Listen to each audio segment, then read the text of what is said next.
Is the Samsung Galaxy A51 worth buying in 2021? Well, in this video, we're going to find out. Hi everyone, this is Kevin here, and in this video, we're going to be taking a closer look at the A51 at this point in 2021. Now, what's interesting is that the A51, at least the international variant of the phone, is now over 1 year old. I actually bought this phone in December of 2019. So it's crazy how fast time flies, but then again, this phone has been a very remarkable device for Samsung ever since it was launched. In fact, for the first quarter of 2020, the A51 was the best-selling Android smartphone in the world. So that's definitely very impressive. So if you're one of the many people out there that already owns one, then I'm definitely curious to know what you think about the phone. And if you're considering getting one, then hopefully this video will help you make a better decision on if this phone's a good fit for you. Now with this device, we're getting a very large display at 6.5 inches. The display itself features Corning Gorilla Glass 3, so in general, it features a high quality build. Now the display features Super AMOLED technology, which is one of the reasons why it's so bright and vibrant. It's 1080p, we're getting a PPI of 405, and we're getting a 20:9 aspect ratio. So I would say definitely one of the best selling points about this device is the display. Not only are we getting great viewing angles due to it being Super AMOLED, but we're also getting a very crisp and clear picture with fantastic colors. So whether you're using this phone for browsing the web, going on social media, or watching video content, doing all of that on this large, good-looking display definitely is going to give you a very good experience. Now with this device, we do have a hole punch for the front-facing camera, and what's interesting too is that the hole punch is actually very small, but the front-facing camera is 32 megapixels. Now internally, with this variant of the phone, we're getting 128 gigabytes of storage, and we're getting microSD card expansion. So definitely a very impressive amount of storage here with the device. And what's very interesting as well is that this phone has more internal storage than the base model iPhone 12, despite that phone being a lot more expensive.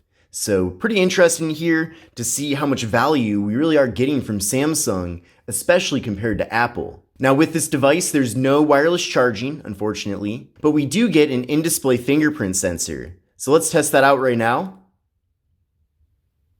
And that was nice and quick. Let's try that out one more time.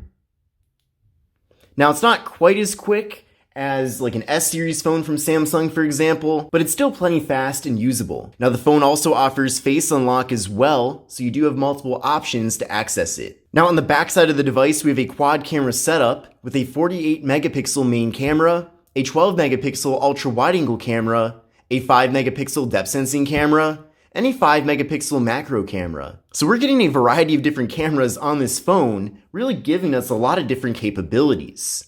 We're also getting portrait mode for both the rear and front cameras on this phone. Now here's how things look on the camera app on the device. This is with the main camera right now. Then from here we can switch over to the ultra wide angle camera to fit a lot more content into the frame. I'm a big fan of using the ultra wide camera in certain situations, especially when it's taking pictures of an entire room, or taking pictures of a large group of people, or if I'm traveling around and I want to take photos of my surroundings and I want to fit a lot of content into the frame, then the ultra wide camera is fantastic for that. Now then from here, we can go over to the More tab, and then we can access the macro camera, so we can take very close up detailed pictures. Then we can also access the live focus portrait mode. So we're getting those nice blurred out backgrounds that I know that everybody's a big fan of. Then we can switch around to the front facing camera, and you can see with that, again, in live focus portrait mode, we get nice blurred out backgrounds. We can even crop out a little bit as well for group selfies. And we can also switch over to the standard mode for the front facing camera too. Now internally with the Samsung Galaxy A51, we're getting 4 gigabytes of RAM and the Samsung Exynos 9611 processor. So it is very nice that we are getting that much RAM. And as far as the 9611 processor goes, that is one of the weaker points when it comes to this device. It still is powerful enough that this phone is perfectly usable, especially for the majority of people out there. However, from my experience and also other experiences that I've heard from different people, it does slow down a bit over time. Now again, for a phone that's more of a budget mid-range device, this is perfectly acceptable. However, if you're used to the type of performance that you'd be getting with a Galaxy Note phone or with a Galaxy S series phone, then you probably will notice the performance slowdown with the A51. However, if you're using this phone primarily for phone calls, text messages, and watching video content, and doing light to moderate social media usage, then I feel like the processor and RAM will perform perfectly fine for you. Now, I did run a benchmark test using Geekbench 5 on this device, and I got a single core score of 348 and a multi-core score of 1219. So what I recommend doing is installing Geekbench 5 on your current phone and then compare those scores to these scores to get a good idea of how much of a performance upgrade, if any, you would be getting with the A51. Now with the Samsung Galaxy A51, we're getting 4K video recording with both the front and rear cameras. So that's definitely very impressive, but actually for a good portion of 2020, I was using the A51 to record all of my videos. I've since switched over to the Galaxy S10 just because I had it sitting around anyway. But the A51 really does take nice looking videos, and another surprise with this phone too is how good the microphone quality is. I had people watching videos that I recorded with this phone with the onboard microphone, and they thought I was using like a studio microphone plugged into it. But no, I was using the onboard mic, and yes, it does sound good. So definitely when it comes to video recording, if that's something that's important to you, but maybe you don't want to spend too much money on a very expensive flagship, then the A51 will definitely satisfy your needs. Now, without a doubt, you are going to be getting better video quality in general with a flagship, but again, for what this phone is and for what it's being offered at, you're really getting a nice video recording setup with this device. Now, with the Galaxy A51, we're getting a 4,000 milliamp hour internal battery, which is definitely pretty large, and we're getting 15 watt fast charging. So I definitely don't have any complaints there. And as far as the software goes, this phone has Android 10 with Samsung's One UI 2.0. However, it is going to be getting the Android 11 update at some point. I'm expecting sometime in the spring, so we'll have to see how that plays out. But I'm definitely looking forward to getting that update. And I know that Samsung has now pledged to give their A-series phones at least several years of updates, so that's a really good move by the company. But now that we've gone over the major specifications of the Samsung Galaxy A51, let's take a closer look at the hardware. Now again, taking a look at the front panel here, a really fantastic looking display, and we also have very small bezels throughout. So I really like the design of this phone. In fact, even at this point, this phone does not look obsolete at all. I mean, it really does look nice. And in general, I think Samsung did a great job with the design. Now taking a look at the left side of the phone, we have the slot for the microSD card and SIM card. Then on the right side of the device, we have the power button, volume down and volume up. Then up top here, we have the noise canceling microphone. And then on the bottom of the phone, we have the 3.5mm headphone jack, USB-C port for charging and data transfer, microphone, and speaker. So it is nice that we are getting a 3.5mm headphone jack. I know that is important to a lot of people, even at this point. So it is there if you need it. And then taking a look at the back side of the phone, we have kind of this glassy, reflective look on the back. However, it's not glass. Samsung refers to it as Glastic, but it's really more of a plastic material. But in general, I like the way it looks, and I also actually like this color. It's kind of an interesting light blue color that you typically wouldn't see with too many smartphones out there. Now, it does pick up some fingerprints, but it's not too bad. And then we also do have the quad camera setup as well. But in general, a pretty minimalist, simple design here with the phone. But on the other hand, it is very practical too. Now, here is the box that the A51 comes in. I do want to show you all the various items that come included, but you can see right up front, A51, and there's a picture of the phone. Now we'll open this up and see what all we get. So the first item in the box is this packet here. So we have a SIM card removal tool. Also, it depends on where you get this phone from. This is the international variant, but the international variant of the phone does come with a clear plastic case. I believe if you buy the A51 from a carrier, you will not get this, unfortunately, but it's really more of a temporary case, in my opinion, until you get something a little bit more durable. But still nice that Samsung does at least include it with the international variant. Then we have some literature here. Then we have the adaptive fast charger. We have a USB-C cable for charging and data transfer.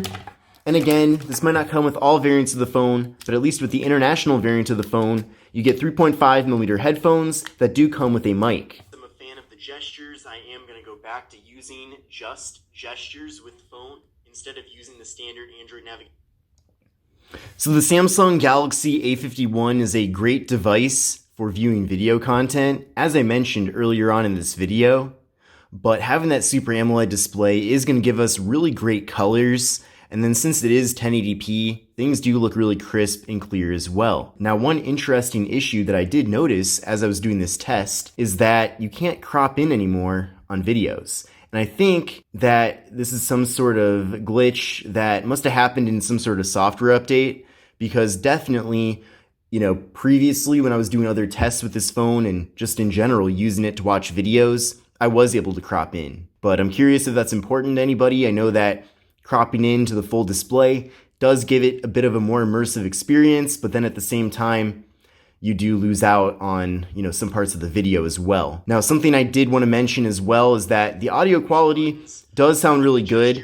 However, audio only comes out of the speaker on the bottom, whereas with other devices like the Moto G Power, for example, audio comes out of both the bottom and the earpiece. But you can see when I cover over that speaker, can't hear anything at all.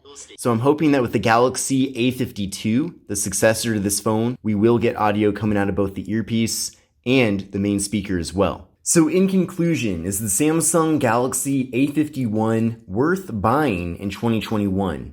Now, this phone is really one of my favorite phones. In fact, of the entire year of 2020, this is by far my favorite device, just because it gives you a very well-rounded experience in the sense that you're getting good cameras, you're getting a good, long-lasting battery, you're also getting a good amount of storage as well, and the display on here looks really amazing.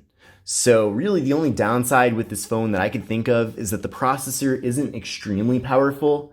Again, it's still more powerful than many other A-series phones and other devices as well in the budget segment, but I feel like it could be a bit more powerful and really make things feel a lot different here. Now, if you are looking for a more powerful variant of this device, I suppose you could look into the Samsung Galaxy A51 5G.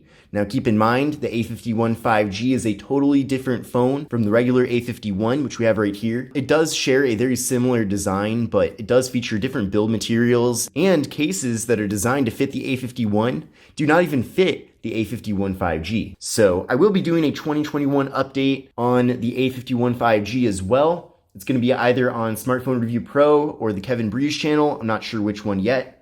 I'm going to have to see about that, but definitely check that out as well to learn more about the A51 5G. Really, the only reason why I wouldn't recommend this phone is if you're considering getting the A52. Now, I think some details have leaked out about that phone, but I don't know every detail about it yet, so I don't want to really make any recommendations to hold off and wait for the A52 until I know exactly what we're getting with it. But I would say if you do get the A51 at this point, you can't go wrong with it, and in general, I really like this phone. But I hope you enjoyed this video about the Samsung Galaxy A51 in 2021. If you liked the video, give it a thumbs up, and let me know what you think about this phone. But this is Kevin here, and I will see you in the next one.